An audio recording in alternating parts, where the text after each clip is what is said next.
அதிசய காரிய சித்தி தாயே உம் வாராகி நமோ நமக. அனைவருக்கும் வணக்கம். நான் உங்கள் தோழி கலை. இன்னைக்கு நம்ம சேனல்ல வெள்ளிக்கிழமை மகா சிவராத்திரிக்கான பதிவை பற்றி தான் பார்க்க போறோம். ஒவ்வொரு மாதமும் தேய்பிறை சதுர்தசி திதியில வரக்கூடிய நாள மாத சிவராத்திரியாகவும், மாசி மாதத்துல வரக்கூடிய தேய்பிறை சதுர்தசி திதிய மகா சிவராத்திரியாகவும் வழிபடுவோம்.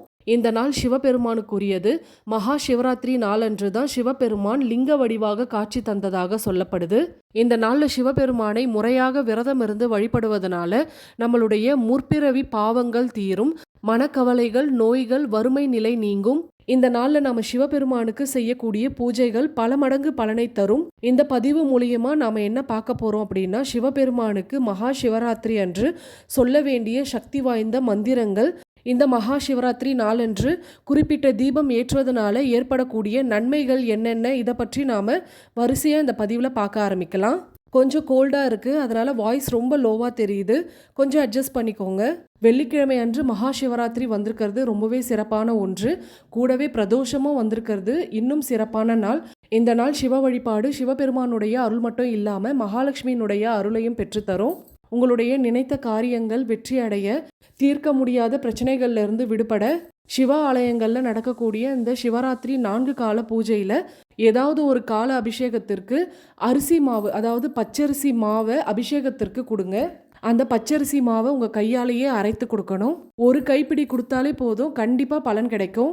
அன்றைய நாள் சிவபெருமானுக்கு சர்க்கரை பொங்கல், வடை, பாயாசம், கூடவே நவதானிய சுண்டல் செய்து வைத்து வழிபடணும். கோவிலுக்கு பிரசாதம் எடுத்துகிட்டு போகிறீங்க அப்படின்னா பச்சரிசியால் செய்யப்பட்ட உணவு எதுவாக இருந்தாலும் பிரசாதமாக கொடுங்க. அதுலேயும் குறிப்பாக புட்டு செஞ்சு கொடுத்தீங்கன்னா ரொம்பவே விசேஷம். பிட்டுக்கு மண் சுமந்தவர், அதனால சிவபெருமானுக்கு மிகவும் பிடித்த நைவேத்தியம் எது? முதல்ல இந்த மகா சிவராத்திரினா என்ன அப்படின்றத தெரிஞ்சுக்கலாம்.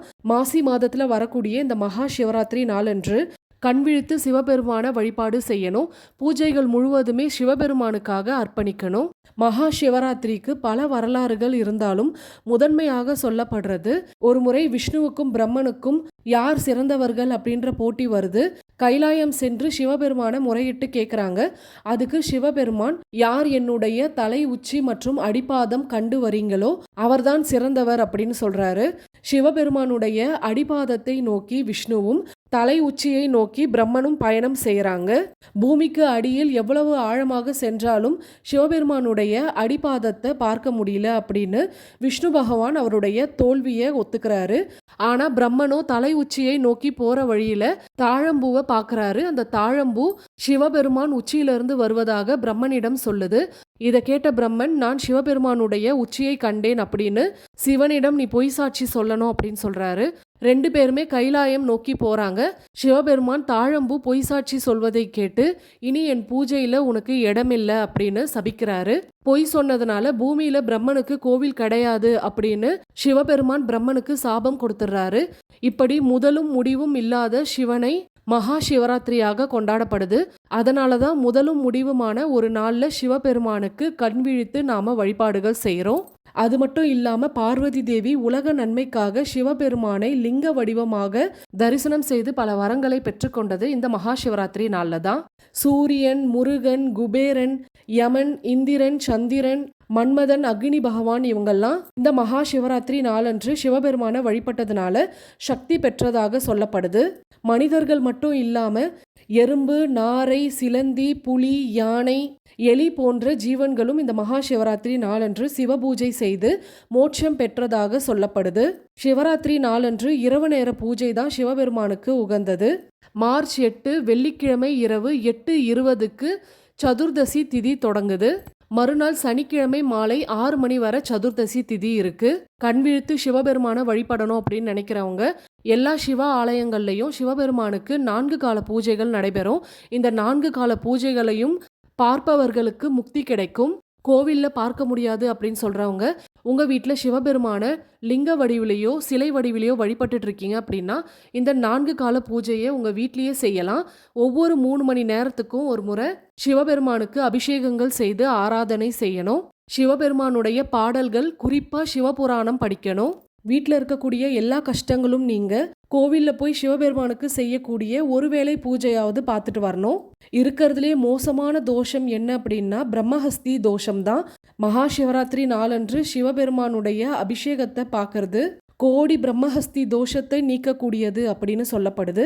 வீட்லேயும் கண் விழிக்க முடியாது, கோவிலையும் போய் சிவபெருமானுடைய அபிஷேகங்களை தரிசிக்க முடியாது அப்படின்னு சொல்றவங்களுக்கு இந்த அற்புத நாளில் சிவபெருமானுடைய அருளை முழுவதுமாக பெற்றுத்தரக்கூடிய தீப வழிபாடு வீட்டிலேயே செய்யலாம்.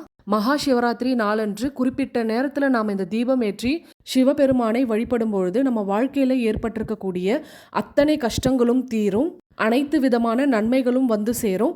சிவபெருமானுக்காக நீங்கள் இந்த தீபத்தை அர்ப்பணிக்கும் பொழுது நீங்கள் கேட்கக்கூடிய வரங்கள் எதுவாக இருந்தாலும் காலதாமதமின்றி உடனே நடத்தி கொடுப்பார். இப்போ அந்த தீபம் எந்த நேரத்தில் ஏற்றணும், எப்படி ஏற்றணும் அப்படின்றத பார்த்துடலாம். இந்த தீபம் ஏற்றுவதற்கு கண்டிப்பாக உங்ககிட்ட ருத்ராட்ச மாலை இருக்கணும்.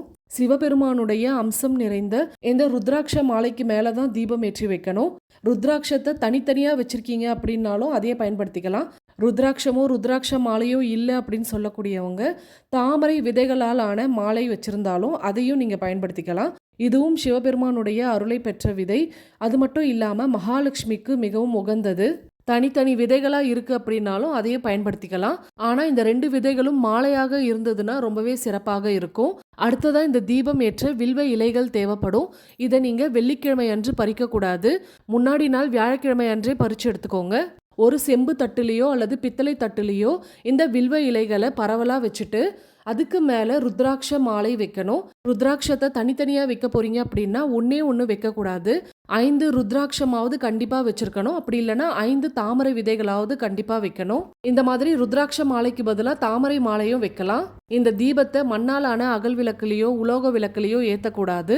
பச்சரிசி மாவினால் செய்யப்பட்ட விளக்குல தான் இந்த தீபம் ஏற்றணும். பச்சரிசியை ஊற வைத்து தண்ணீர் இருத்து அரைத்து கொஞ்சமாக தண்ணீர் விட்டு பிசைந்து இந்த மாதிரி மாவிளக்கு மாதிரி தயார் செய்துக்கணும். அந்த மாவிளக்கு மேலே திருநீராலையோ அல்லது சந்தனத்தாலேயோ இந்த மாதிரி பட்டை அடித்து நடுவில் குங்குமம் வைக்கணும். குங்குமத்தால் பொட்டும் வைக்கலாம், இல்லை இந்த மாதிரி சிவபெருமானுடைய நெற்றிக்கண் மாதிரியும் வரைஞ்சி வைக்கலாம். பசு நெய் ஊற்றி தாமரை தண்டு திரியோ அல்லது 2 பஞ்சு திரிகளை ஒன்றாக இணைத்து போட்டு இந்த தீபம் ஏற்றி வைக்கணும். ஒரே ஒரு தீபம் தான் ஏற்றி வைக்கணும். இந்த தீபத்தை சிவபெருமானாக நினைத்து வழிபடணும். இந்த தீபத்தை ஒரு குறிப்பிட்ட நேரத்தில் ஏற்றும் பொழுது தான் பலன் அதிகமாக இருக்கும். சதுர்தசி திதி நடுநிசி நேரத்தில் தான் இந்த தீபம் ஏற்றி வைக்கணும்.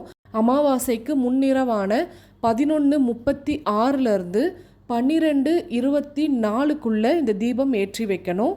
இந்த நேரத்தில் உங்களுடைய பிரச்சனைகள் என்னவோ அதற்கேற்ற மாதிரி மந்திரங்களை இந்த நேரத்தில் ஜபிக்கணும். வறுமை நீங்க கடன் தொல்லைகள்ல இருந்து முழுமையாக விடுபட இந்த சக்தி வாய்ந்த மந்திரத்தை 108 முறை ஜபிக்கணும். ஓம் ருண முக்தேஸ்வர் மகாதேவாய நமக. வீட்டில் இருக்கக்கூடிய தரித்திரம் நீங்கி செல்வம் சேர ஓம் ருத்ராய ரோக நாசாய அகச்சே சரம் ஓம் நமக. இந்த மந்திரத்தை அதே போல 108 முறை ஜபிக்கணும்.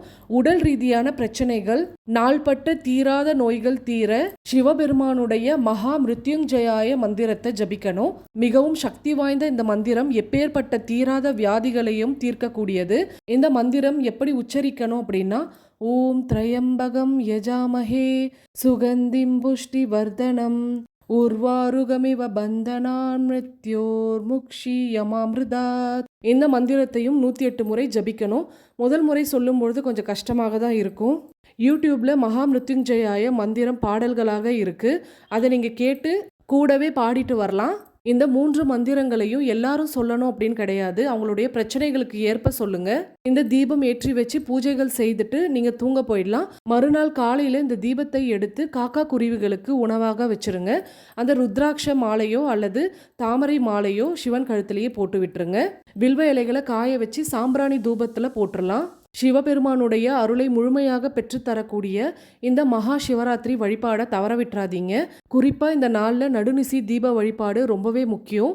இந்த தீபம் ஏற்றி வழிபட்டு சிவபெருமானுடைய அருளை முழுமையாக பெறுங்க. இன்னைக்கான பதிவு உங்களுக்கு பயனுள்ளதாக இருந்திருக்கும் அப்படின்னு நம்புறேன். பயனுள்ளதாக இருந்திருந்தா ஒரு லைக் பண்ணிட்டு அப்படியே உங்க ஃப்ரெண்ட்ஸ் அண்ட் ஃபேமிலிக்கும் ஷேர் பண்ணி விடுங்க. மறக்காம சப்ஸ்கிரைப் பண்ணிட்டு பக்கத்தில் இருக்க பெல் சிம்பிளையும் கிளிக் பண்ணி அதில் ஆள்னு கொடுங்க. மீண்டும் அடுத்த பதிவில் சந்திப்போம். அதுவரை நன்றி, வணக்கம்.